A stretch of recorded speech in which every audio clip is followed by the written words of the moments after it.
Cool. Thank you everyone for what I think was a really high quality debate.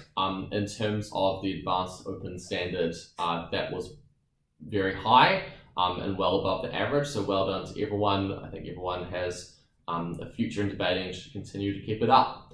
In terms of the structure of my adjudication, the first thing I'm going to do is touch on a couple of points of general feedback for all speakers in the debate as to how I think the debate could have been improved. Then I'm going to go over the result of the debate and the issues for why I reached the decision that I did.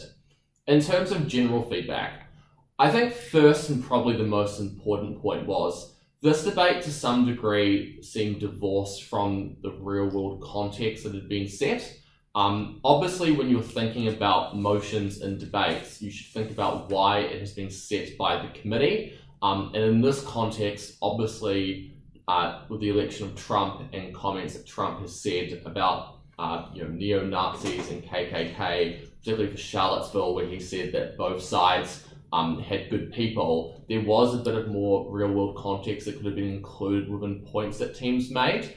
As an example, particularly in respect of what would happen once a ban was enforced, the negative team could have made a lot more about what Trump's reaction might be and what this might do to the Republican Party going forward. Similarly, for the affirming team, there was probably material about how this ban was necessary as a counterpoint to that rhetoric that Trump has had that's essentially empowered these groups. So try and think a bit more about that real-world context.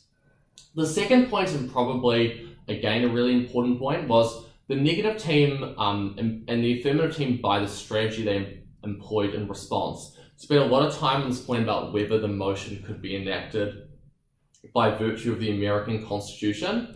This, in my mind, was effectively an attempt by the negative team to argue that the motion couldn't actually be enacted, and that the negative team was saying that a ban couldn't be enforced by the Constitution. Debating exists in a world in which the motion that you are arguing, both teams have to imagine that that motion could actually be enforced. So obviously in debating, we do have a lot of topics where, states might not be able to afford to implement a motion, but we still exist in a world in which it does. So try not to think about reasons why the motion might not happen, but rather focus on the benefits and harms of that motion if it was enforced.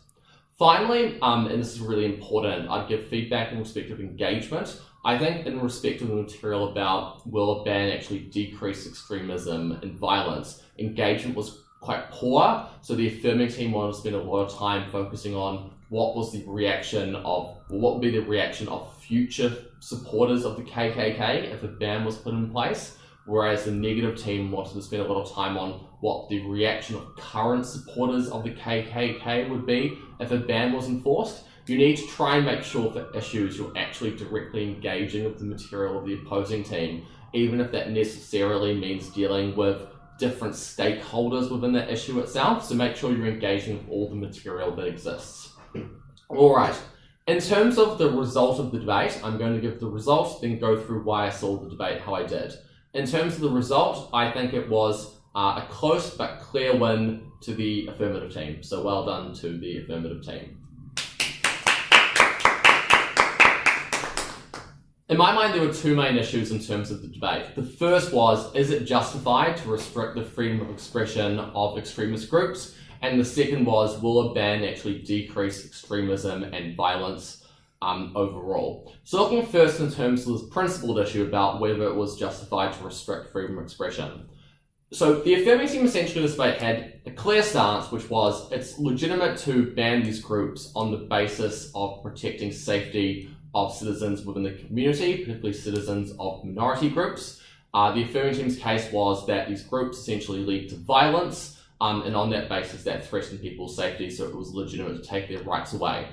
The issue in my mind about this material from the affirming team was it was quite narrow in scope, and that essentially it just focused on physical violence as opposed to other forms of violence or emotional abuse that these type of groups might actually inflict on minority groups. So for instance, you might think that if there were KKK members walking down the street in Charlottesville in their costumes and an African American person whose family had been subject to lynchings by the KKK in the 1950s, that might actually inflict a significant amount of emotional abuse. So I think the affirming team's principle was quite narrow and could have been expanded to sort of capture a bit more of the debate. Regardless, the responses by the negative team were twofold. The first response was essentially a claim that it's subjective as to what extreme is or as to what bad views are, and that this essentially will lead to a slippery slope in which further groups that have more justifiable views might also be banned. The problem with this argument in my mind was the affirming team was quite clear down the line that they were talking about a standard of violence, that if groups could be proven to have indirectly caused violence, it was necessarily justifiable to ban them. I thought that that meant that there was some degree of certainty as to what the threshold was, and therefore I didn't think that was a particularly convincing point by the negative team. The second, probably the more persuasive point by the negative team, was an argument about causation. So essentially, and particularly at the third speaker, what the negative team argued was that there wasn't causation because the KKK hadn't directly led to the actions of individual members of that group when they'd committed violence. And the negative team used terms like there was no conspiracy as to why those individuals had committed violence. The problem in my mind was this was quite a narrow legalistic conception of causation, in that I was probably convinced that it wasn't the case in all situations that the KKK had directly caused the violence or had ordered the violence to be committed by individual members. But rather, I think that the affirming team down the line showed that there were structural reasons why indirectly these groups' existence and the legalization of these groups did lead to radicalization, which might lead to violence. So for instance, the first affirmative speaker spent a lot of time explaining why these groups, particularly on Reddit and also in physical situations, would lead to an echo chamber in which these people felt like their views were justified about minority groups being inferior, and that might lead to violence in the future. So I think, in my mind, it was proven at the end of the debate that there was a plausible chance that these groups would lead to violence towards minorities, and therefore if a ban could actually reduce the amount of violence towards these groups, therefore it was justified to have prohibition on their existence. That meant we looked at the second issue, which was, will a ban actually decrease extremism and violence? As I said before, I think this material was poorly engaged by both sides. Essentially, the proposition wanted to focus on the future supporters of these groups who are currently on the margins, and what the proposition's case was that if there was a ban, it would be harder for individuals who had feelings towards blacks that may be regressive from actually joining these extremist groups, and from those feelings becoming more radicalized in nature by being in some sort of echo chamber. But second, that the state banning it would necessarily send a signal to those moderate individuals that they shouldn't join those groups because they were illegitimate by virtue of the fact that they were now being banned.